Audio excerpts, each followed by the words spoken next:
What's up, YouTube? My name is Jason, and this is my take. And ladies and gentlemen, I would like to welcome you to The Days. Yes, this week we're going to be going through my end of year list, my top albums. And yes, this is called The Days because my last name is Day, so you got it. And these are the categories of the videos that I'm going to be doing this week. Today we're going to be focused on the honorable mentions. Tomorrow it's going to be top 10 in the pop alternative jazz like combination. Then we're gonna have R&B, and then we're gonna end it off with rap on Thursday. So thank you guys so much for joining me. Today for the honorable mentions, these albums that are in this video are the ones that just didn't quite crack the top 10 for the other categories, but they were just dope projects as well, and they were also hard to keep off these lists, but I still wanted to mention them and let you guys know what I really enjoyed from these, and maybe introduce you guys to some projects that you might not have heard of. So let's get started. So the first album I want to mention is the new Conway the Machine album, La Maquina. The Griselda lyricist Conway the Machine is back with like his 8th project this year. He dropped so many projects, man. Sometimes it's hard to keep track of, but the run that Conway's been on lately, I had to give this one a listen.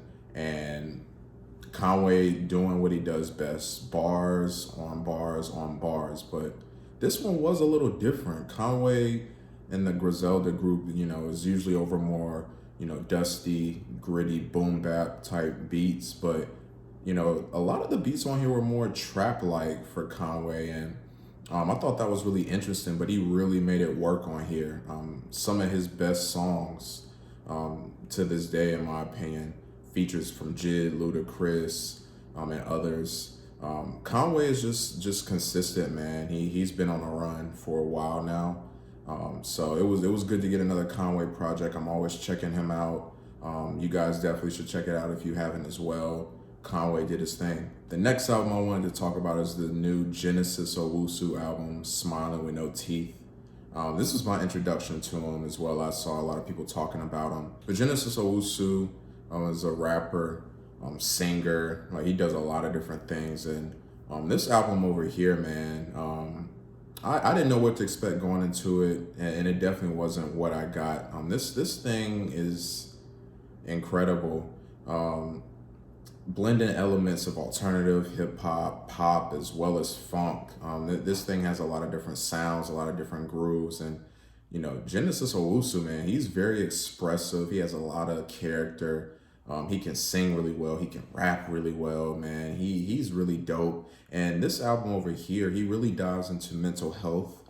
And I didn't catch a lot of it at first because the music, the production was so upbeat. It was exciting that it just felt good. But as I really listened to it more and hearing what he was talking about, more specifically with depression, it just really was interesting, and it really blew me away. And I like the type of albums that have like a darker, message or, topics, but the production doesn't really match it. Like there was really upbeat production on this album that had a lot of dark messages, and it made for a dope listen. If you guys haven't, heard of him, I would definitely check him out. Next, I want to talk about the new Maxo Kream album, Weight of the World. And guys, this album was very, very close to cracking my top 10 for the rap list. It was really hard to cut this album because it was just so amazing. Arguably Maxo's best work to date, as he dives into a lot of topics like the death of his brother, drug addiction, the street life. Maxo is just one of those dudes, man. He does so much with a little. He doesn't have to have the flashiest production, but he can tell that story. He can create that hit. And on this one, though, in particular, I thought that there was a lot more attention to production, a lot more use of sampling, not just, hard 808s with the drums. Like there was a lot more in the production here. And Maxo, man, like I don't know what else to say, man. Like he's a guy that I can count on to deliver dope songs, dope projects. Next, I want to talk about the new Serpent with Feet album, DEACON. This is an R&B album. And serpentwithfeet is a guy that I got into this year just from Twitter and just hearing about him. And man, is this dude a really interesting artist. So for those who don't know, he is a black artist and he is an openly gay artist. And a lot of his songs are in the topics of love as well as heartbreak. And he spends a lot of time talking about different relationships that he's had with other men. I thought it was interesting on this album how he was talking about, his struggles with other men and the emotional availability, being open, and how he doesn't get that from other people. And I've never heard that perspective, just not listening to many artists in the LGBTQ community. You usually hear about that from a woman's perspective, about a man who's not providing or not emotionally there. So I thought it was really interesting to hear him dive into that, specifically black men. He has a very interesting voice. Like it really just catches your ear. I really love it. The production on here wasn't as grand and had a lot going on, but Serpentwithfeet's voice just really took over, and I thoroughly enjoyed it. I definitely am gonna keep checking out what he's putting out. Next, I want to talk about the new Baby Keem album, The Melodic Blue.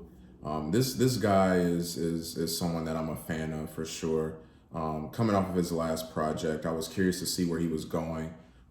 This album is a mixed bag. It's a lot of different sounds in here, elements of pop, rap, trap as well. We got 3 Kendrick Lamar features. Baby Keem's a young artist, but this dude has a lot. He can do a lot. He can sing, he can rap, he can play with a lot of different flows. He's super talented, and the future is bright for this guy, man. This album, it grew on me after a few listens. I didn't know, how to take it after the first listen, just because it was so much happening. But, as I settled with it, I noticed that this album speaks to the versatility of Baby Keem and what he can really do with different sounds. I enjoyed him in each different lane that he was in, per se. So, Baby Keem, The Melodic Blue, you guys should definitely check it out if you haven't. It was a dope project. Next, I want to talk about the new Brockhampton album, Roadrunner, New Light, New Machine. Man, it's just good to hear Brockhampton, to see them putting out more music. I would say this is probably my favorite Brockhampton album post the Amir Van breakup. That was an important moment in their history, and what Amir brought to the group was definitely missed when he left, but how these guys still stayed together and kept making music and, kept discussing different topics, from sexuality to depression to, death. This album was really personal. These guys had a lot more features. We had A$AP Rocky, A$AP Ferg, JPEG Mafia on here. And all the guys just kept doing their thing. Don McLennan rapping out of his mind like he usually does. Joba getting really personal, talking about death in his family. Kevin Abstract just bringing everybody together, doing his thing from a singing and a rapping perspective. Brockhampton, man, I think this is their last album together, or they have another one. But I am going to miss the fact that they're not going to be together. I'm excited about their solo ventures, but this was a powerful group that made music that the end of last decade was very memorable. They really made their mark and made a name for themselves. So, going into their solo journeys, I am excited to see what they're doing. But this new album over here was a great way to end things off. Next, I want to talk about the new Ray Black album, Access Denied. London singer and rapper came through with another dope project. This one dived into a lot of different personal topics, from love to colorism. He even did a little more rapping on this album too, which I did enjoy on our last project, Empress. Yeah, I would highly suggest you guys check out Ray Black if you haven't heard of her. The next album I want to discuss is the new Isaiah Rashad album, The House is Burning. It's no secret we hadn't got Isaiah Rashad music in a long time. So it was, first off, good to really hear from Isaiah Rashad. But when it comes to this album here, it was interesting because it felt like Isaiah Rashad was his most comfortable on this project. He was really laid back, really chill, and it didn't come off as boring or lazy, but just more comfortable. And thinking about the house is burning kind of theme of, being, knowing, the chaos and everything that's going around you and just sitting in it. And I feel like that's kind of the reason why his delivery, his cadences were like that on this project. This was good. This probably isn't my favorite Isaiah Rashad project, but I can always count on him to deliver.